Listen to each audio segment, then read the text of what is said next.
Ladies and gentlemen, podcasting since 2005. You're listening to Gamertag Radio.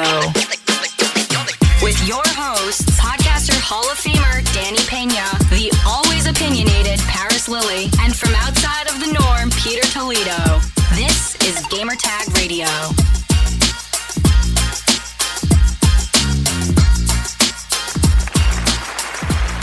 All right, welcome to Gamer Tag Radio episode 1033. This is your host, Danny. There's no Paris, there's no Pete. I'm doing a solo show for today, but the guys are going to come back next week. We're planning to record a brand new episode Sunday morning. You can watch us on Twitch. That's twitch.tv/Gamertag Radio. Yeah, the new episode is coming out on Monday, so stay tuned for that, man. But there's a lot of news I want to talk about, man. One is, it looks like Sony is going to have a review event early of next week, I believe, on June 3rd. So I'm going to talk about that. Also, a theory / rumor that maybe we might see Xbox Series X launching before holiday. We have a theory about that. I'm going to talk about it in a few minutes. Also, fan mail. So thank you for all the listeners that have been sending us questions the past few weeks. I have a couple good ones here, and I'm going to play them here on Gamertag Radio episode 1033. All right, so head over to gamertagradio.com if you would like to listen to our past episodes, which we haven't taken a break at all. So you can listen to all of our content. Hey, you could even go back to episode 1000 with Phil Spencer. Amazing interview with that. So right now I'm at Bryant Park here in New York City. The reason is my apartment. It's very difficult to record over there, man. I have family. I also, people outside. They're just very loud and just, I don't know, today, because the weather is so beautiful, I think everybody's just outside and enjoying it. So I decided to do something different, and I've never done this before. I actually took the train all the way to downtown. I'm actually super close to, right next to the public library here, where they filmed Ghostbusters, the original Ghostbusters in the 80s. So I'm here at Bryant Park outside and just sitting down one of the chairs and table and just podcasting here, man. So just want to say that if you hear some background noise of the cars and police and all that in the background, you might hear some noises. So I apologize in advance. All right, so if you have questions and feedback, we would like to get your emails, your voice messages, or even go to Discord and send us messages there. So if you would like to send questions on Discord, go to discord.gg/GTR. That's discord.gg/GTR. Now, if you want to call us and email us, this is how you can contact us. Send us your feedback or questions. Give us a call at 786-273-7GTR. Email us at fanmail@gamertagradio.com or leave a message on speakpipe.com/gamertagradio.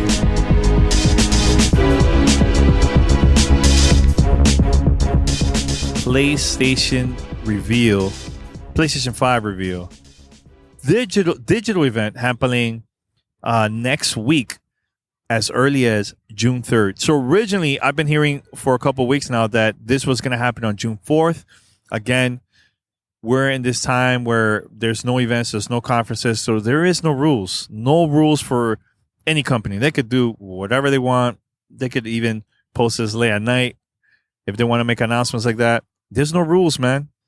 We're in the living the time that everybody is at home, and we're going to get to see and hear about this news eventually. So June 3rd, that's when PlayStation is going to have the digital event about PlayStation 5, and also going to reveal a game. So I got this from Bloomberg. Shout out to Jason Schreier. I'm going to read this because I think this is very, very important. I'm going to break down why this is important, right? So, and this is from Bloomberg, and I quote, "The virtual event could be held June 3rd, though some people also caution that plans have been in flux and that the date may change. Other PlayStation 5 events may follow in the coming weeks and months, and Sony is not expected to reveal every essential detail on the console during its first presentation." So I'm happy that Sony is finally going to say something about PlayStation 5. Hey, if you want to show some games, I think that's good for it. That's good for the company, man. Because the conversation I've been having with Paris now for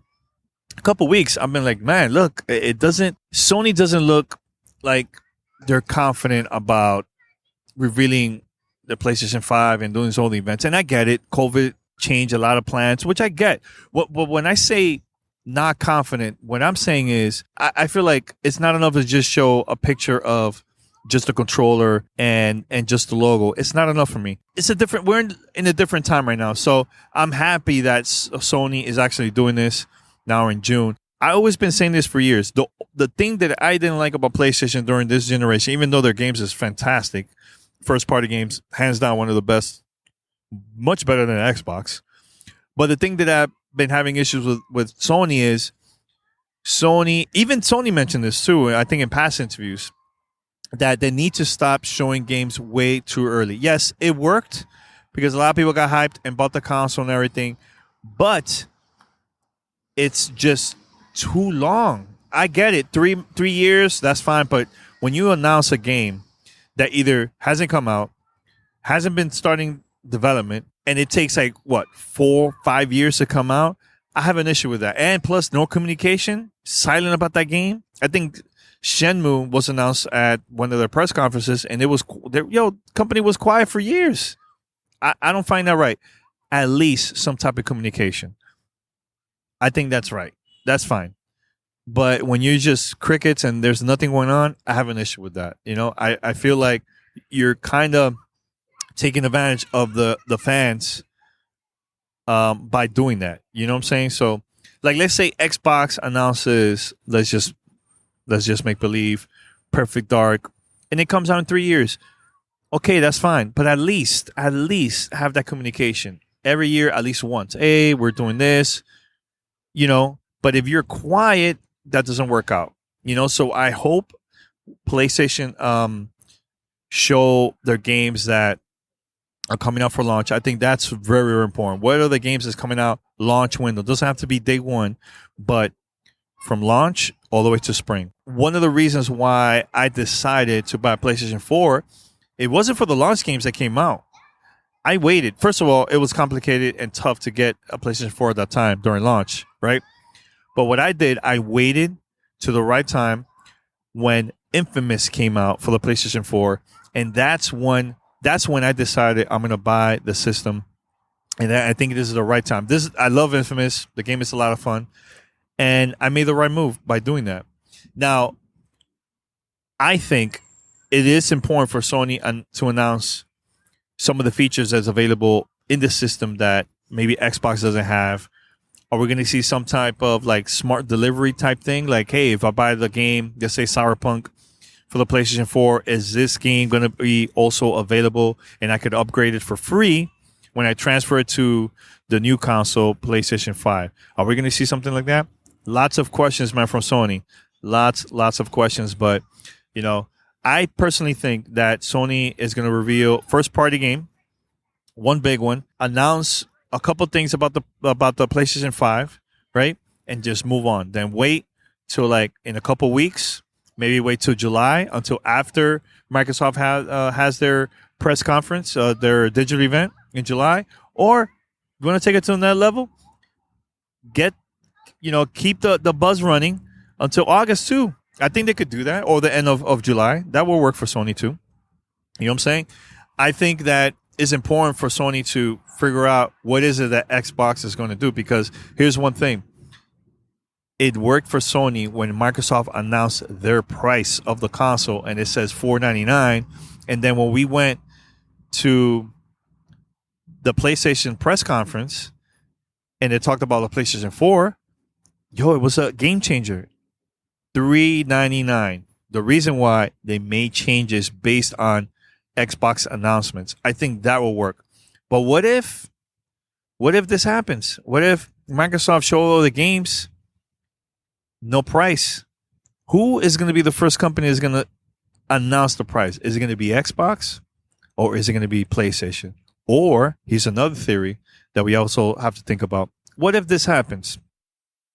What if Xbox show all the games in July, also have the price of the console, and say pre-order now, because actually yesterday, by the time you hear this, it was May 26th on a Tuesday. The Microsoft Store put up a pre-order page of Xbox Series X. So most likely we're going to hear the price sometime between June or July, because when you go to that page, it says coming soon. But here's the theory that I have, and which I'm also going to be talking about right now. What happened if PlayStation show this reveal next week, no price, which is fine. Then Xbox in July show all their first party games and says that you could right now pre-order Xbox Series X for this price.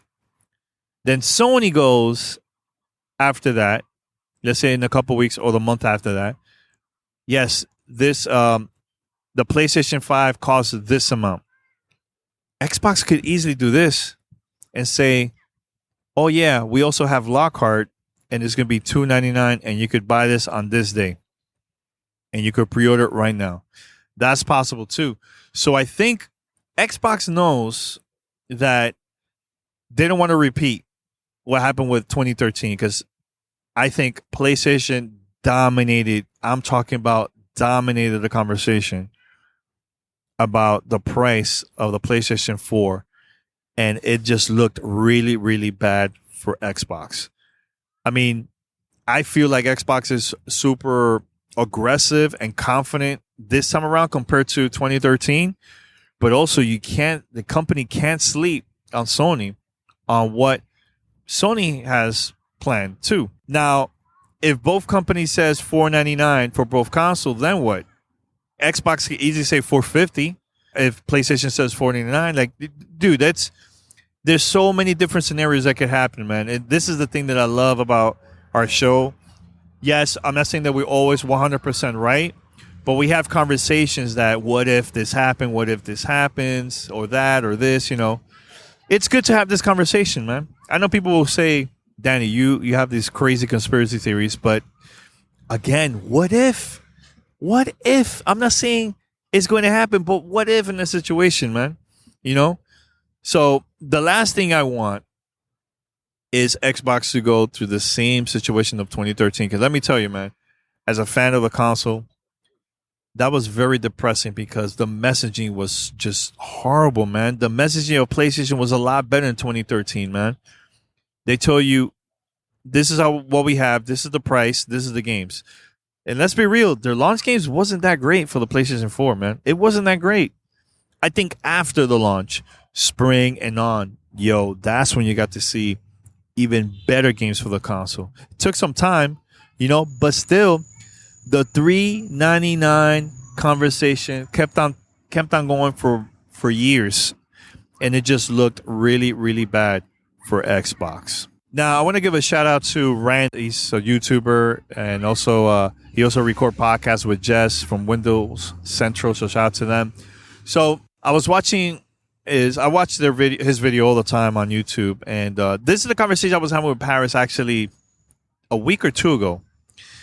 I told Paris, man, I asked him, Paris, what if Xbox releases the Xbox Series X before November? Because remember, again, there's no rules. They could do whatever they want. And also think about this. Why would Xbox reveal their console so early during the Video Game Awards? I get it. It's a huge audience. That's the main reason why, of course, it was shown there. New audience, new everything, right? So, again, no rules. And second is, what happened if Xbox Series X comes out early? Let's just say September or October. The reason September is Cyberpunk 2077 is coming out in September, which I got to give props to Paris because he brought that up. We were talking about this over the phone, and he mentioned that. And I mentioned to him, like, hey, October, marketing deal too with Ubisoft for Assassin's Creed, the new Assassin's Creed game, Valhalla. That console could also comes out in October, So, again, what if that system comes out early, before November? Because usually we're so used to seeing console launches from Xbox. Now, for every single console, it's been November. But what if this is a different one and releases earlier? And here's the reason why. First, we get to see the reveal for the first time of the console at the Game Awards. That's one. Number two, you see the company talking about the specs for months. Phil Spencer's doing an interview. Actually started the first interview of the year with us, then with IGN and so on. And again, that's just the console. But what happened if Sony announces the price in August? Let's just make believe $450. Let's just make believe, or it could be $49. Who knows? Microsoft could release Xbox Series X September and October, and then announce Lockhart between July or August, and that console is going to be even cheaper. Let's go with $299, but release Lockhart a week or two before Black Friday. Now, that theory, I got to give a shout out to Rand because he brought that up, and I've never even thought about that. That makes a lot of sense. So, if that happens, remember, Sony has the PlayStation 5 for $499 or $450. Xbox, let's just say, has Xbox Series X for $450 or $499. But the parent that goes to Best Buy and they see a brand new console, next-gen console, for $299, let's just say $350, let's just make believe, right during Black Friday. What are you going to do? The parents are actually going to go buy that instead. It works, it's cheap, because parents don't care about power. They don't care about power. But if you have it for cheap, that's what matters, and it's the new thing. So that theory I love. I might be wrong. Maybe Lockhart also comes out the same time as Xbox Series X. Who knows? I'm just, I'm outside at a park, and I don't know what else to talk about because news has been kind of slacking this week. But it's good to have this conversation because who knows what's going to happen, man. So if you agree, disagree, please send me an email or hit me up, Godfrey, Godfree. That's Godfree, Godfree on Twitter. I'm there all the time. And actually, I'm trying to hit 10K, 10,000 followers. Right now, I have like 9,000 and almost 9,500, almost. So if you're hearing this and if you have Twitter, or if you don't have Twitter, go follow me, man. It will help me out. I will. That's my goal this year. I want to reach 10K before the year's end. So before the 2020 ends, man. So let's make it happen. All right. So I think it's time. It's time for my favorite part of the show, and that's fan mail. It's time for fan mail. Fan mail at gamertagradio.com.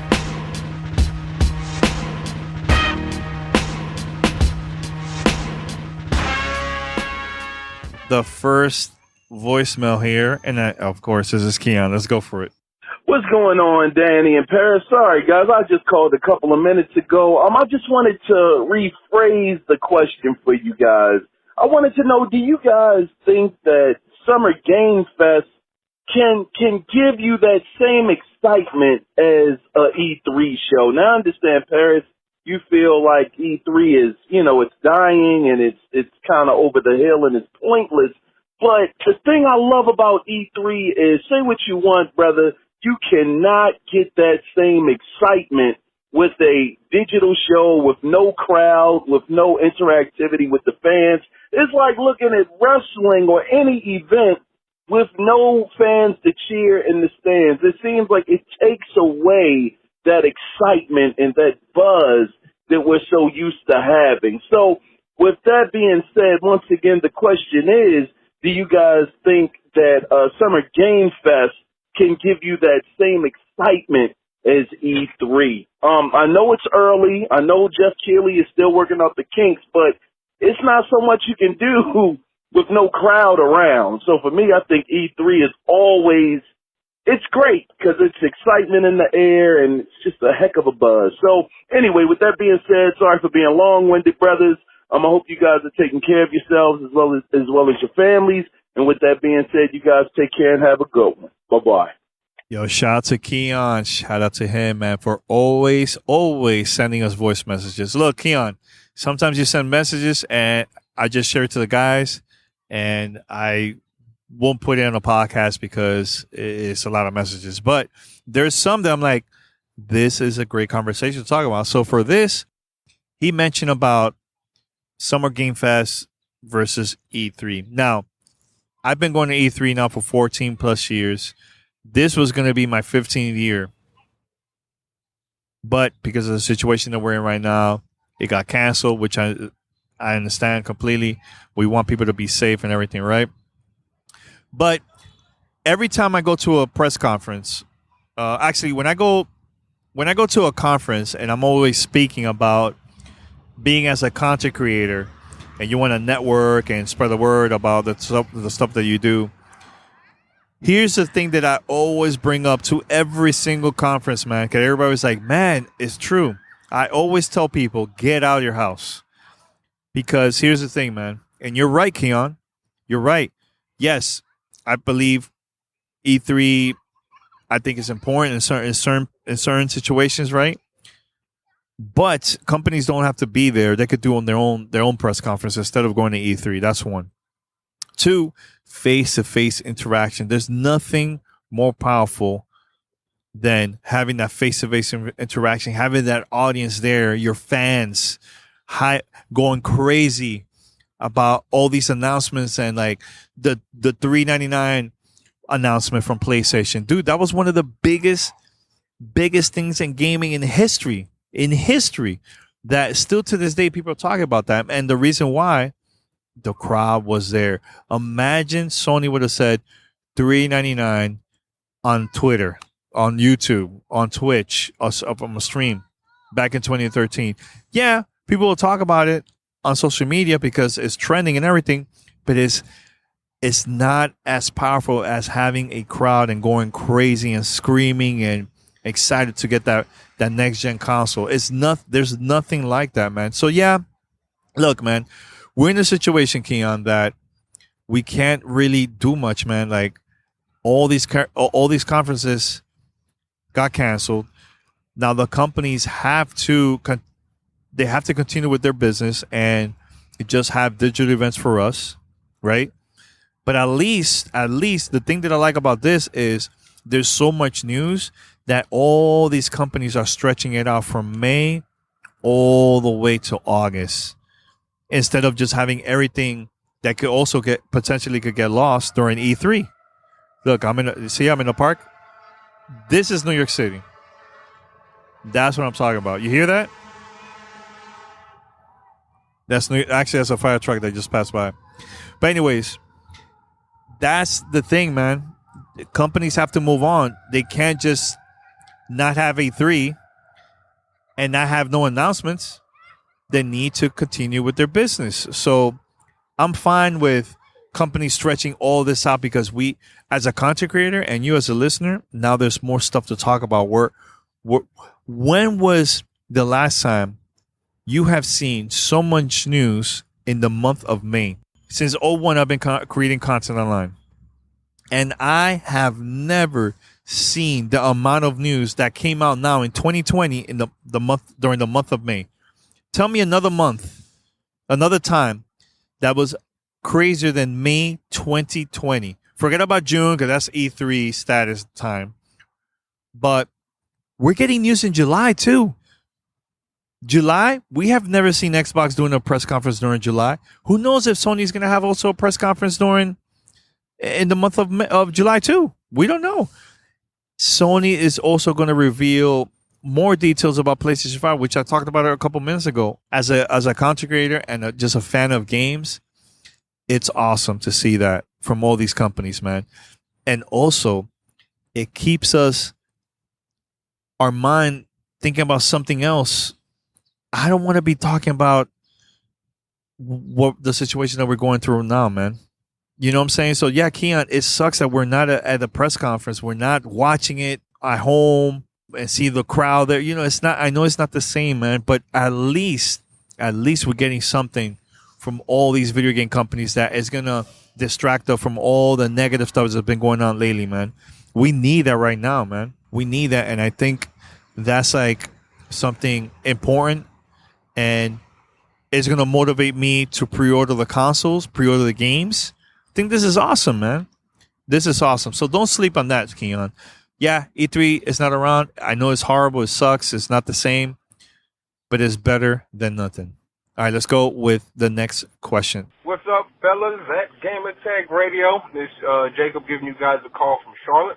Just wanted to throw my 2 cents in. I know y'all are getting a lot of voicemails about this, but I just want to throw my 2 cents in on the whole Xbox's strategy to release all of their first-party games on current gen and next gen. I actually kind of agree with Tony on this one, but my thought process on it is that, like, from what we saw from that Epic showcase of their demo, right, that's a third-party company with a PlayStation 5 dev kit, or they have the dev kits, and that's what they're, like, showing right now. So the assumption that studios, first-party studios, wouldn't be able to utilize the system, the next-generation systems, for at least 2 years to, like, fundamentally change the way that games are played, I really don't believe that, because I'm thinking that, like, all these first-party studios Microsoft had lined up in the background, they've had to have known, like, what the general capabilities of the system and what they'd be able to do with it would be for the past year or so. So, them, like, not developing for that and developing games that are, you know, cross-generation, kind of a waste of some good technology, if you ask me. And I do think it kind of hamstrings the next generation consoles because, the developers have to design the games to work on current gen systems. And, I understand that people it's a huge player base of people that will want to play these next gen games, but sometimes you just gotta pay the price to upgrade. Those are my thoughts. But love the show. Keep it up. Love you guys. Have a good one. All right. Thank you for the voicemail, man. So, a couple of things, Jacob. First of all, thank you for always sending us voice messages and also mentioning your location. It's important, man. You mention your name, mention us, where you're from. Yo, we give a shout to Charlotte, man. That's how we do it, man. Keep it up, man. I like that, man. Keep it up. Now, it was a great conversation with Tony in Paris. I'm going to talk a little bit about the Unreal Engine 5, because I feel people need to chill and relax. I get it. It looks phenomenal. It's awesome, right? I even was like, if you listen to the episode we released, that's like our first initial reaction about Unreal Engine 5. We were hyped. We were excited. But here's the thing, man. We're not going to see something like that for the next-gen consoles to like maybe 2022, maybe 2023. That's Epic's engine. So, of course, Epic are the masters on how to create games on that engine because that's their engine. It's the same thing as this, man. When a new console comes out, let's say PlayStation 5 coming out, of course, the first-party studios from PlayStation are going to master that engine compared to, like, the third-party studios. They're going to master it. They're going to master it. That's how it is. Are we going to see that day one launch for any system? No, we're not going to see that. We're probably going to see that the end of year one, maybe year two and on. But the first party studios are always the ones that always going to be developing games as like, oh man, they master it. Third party, they usually have to develop games that is going to also be available on all platforms. This is a little bit tricky when it comes to that, right? But later, once that the third party studios are now like they mastered on how to develop these games on next gen, then in a year or two, actually 2 years or so, we're definitely going to see like graphics like, oh my God, this is legit. This is next gen. You know what I'm saying? So I wouldn't go too crazy on launch date. It's going to take some time, man. So thank you for the voicemail. And let's go with the next one here. Hey, Gaming Tag Radio. What's going on? This is Deceptive Forecast. Not too sure what happened. I tried to leave a message previously. I'm not sure whether or not it actually recorded. But appreciate the podcast as always. Thank you so much for what you guys do. Just want to go in and touch on the tech demos. Tech demos in general. You know, just what is my question is just what's the purpose of a tech demo when the developers are just not going to go ahead and fully utilize it unless it's a first party or probably if it's a AAA game. So just want to know what's the purpose. All right. As always, keep it the good work. And yeah, thank you. All right. So thank you for the voicemail, man. Now, man, tech demos, man, it's a little bit tricky here, man, because we get excited, but it's a tech demo. It's not an official game. It's not a game that's coming out in stores. It's just for you to see that demo, get excited for potential games that's good. Might look like that or might not ever look like that. Who knows? But here's the thing, man. I'm going to take it back to 2000. It was like around that time. Microsoft showed a tech demo for the original Xbox that I was like, oh, wow, that's Xbox? My God, looks great. Guess what? That demo never came out. So, yeah, you get excited about a tech demo, but if it doesn't come out, then why should we get so excited for it, man? You know, there's even games that we got to see at E3 at a press conference. You probably most likely watched it, you know, on YouTube or like a trailer, whatever, of these games that, you know, these companies showed us. And the game doesn't look like that at all once we get it when we buy it and play it at home. So it's a little bit tricky, man, because sometimes these developers work on tech demos or even work on a game demo just for E3, just to create that hype so the conversation can keep on going. But once we get that game at home, it looks totally different. A perfect example is Watch Dogs.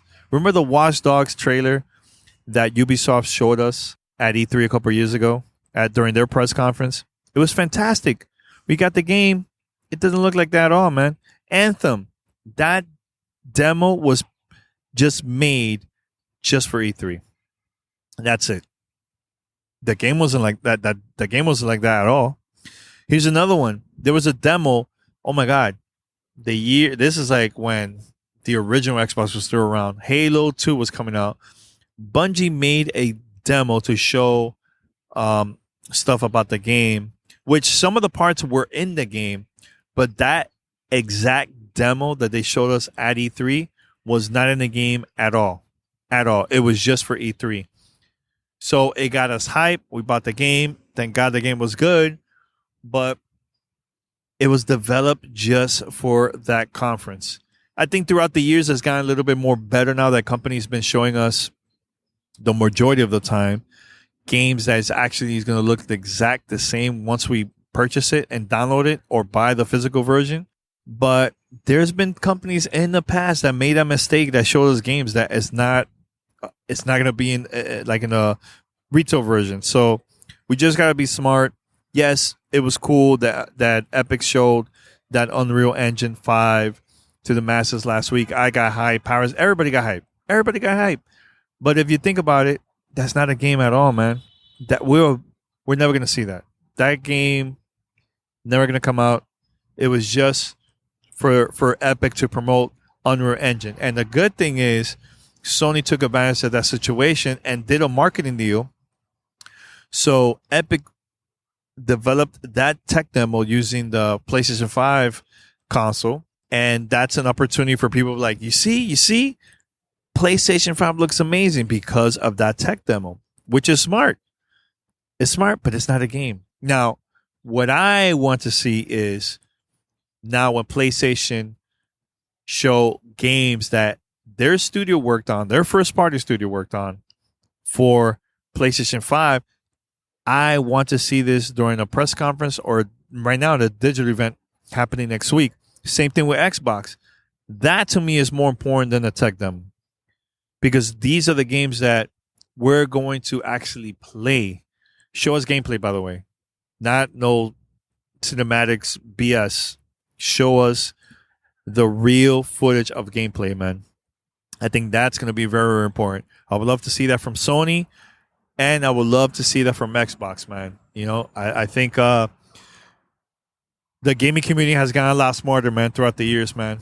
We've been fooled many times, but we gotten better with that, man. So, all right, so we're going to wrap it up here. Gamer Tag Radio episode 1033 live from Bryant Park. I have never, ever recorded here.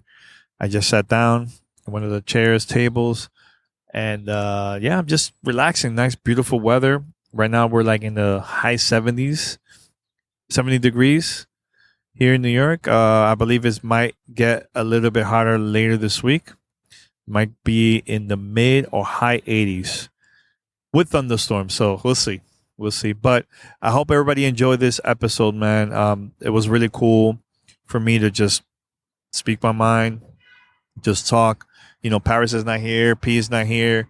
Try my best, you know, to continue to release content for you guys, man. So we could still have the conversation. I want to distract you guys, the listener, with all the negative stuff that's been happening around the world, man. Let's talk about stuff that's happening in our community so we can get excited and just positive, man. I'm tired of just negative, you know what I'm saying? So, but that's about it.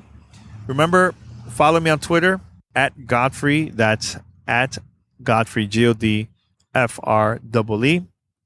And I want to say this, man. Shout out to Microsoft Xbox Game Studios and Mojang Studios for releasing Minecraft Dungeons. I know you guys listened to my review, the last episode. I have to say that I've been playing a lot of games this year, man. Streets of Rage 4 is one of them. Doom Eternal, Animal Crossing. But man, before I wrap this up, I want to say that Minecraft Dungeons is one of my favorite games of this year. Putting it up there with those games that I mentioned previously. So much fun. It's the perfect game to play with the whole family. 4-player co-op. Play your friends online. It's so addictive. Action RPG, dungeon crawler. Oh my God. It's amazing. Amazing. I already finished the game twice, and I'm going now to my third difficulty, and I'm trying to pass the last difficulty. I'm almost there. I only need like maybe 3 levels left, and I'm done.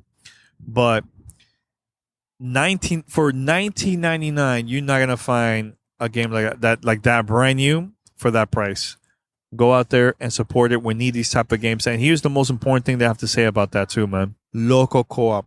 We barely see that from gaming companies, man. And it's great to see that with games like Streets of Rage 4 and now with Minecraft Dungeons, because, you know, there's a lot of people at home. Some people that just don't like to play online, man. They just want to play with their family locally, man. So it's important that companies continue doing that, man. Nintendo has been amazing when it comes to that, man. I'm happy to see that from Mojang Studios adding that to Minecraft Dungeons, man. So I don't care which version, which platform you have, go buy this game. Actually, I bought the Nintendo Switch version too, because I want to play with my nephews. Crossplay is not available right now. It's going to be available in the future, but I can't take it. I want to play with my nephews, man.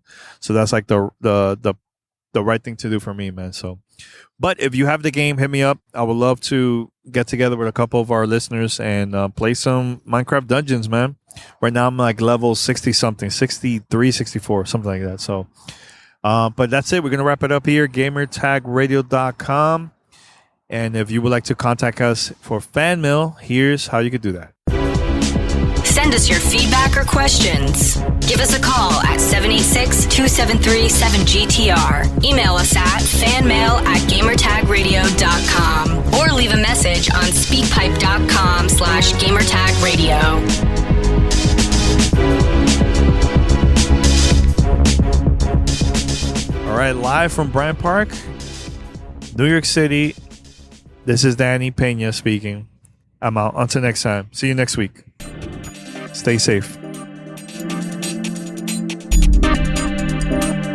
Thanks for listening to Gamertag Radio. Be sure to like us on Facebook and follow us on Twitter.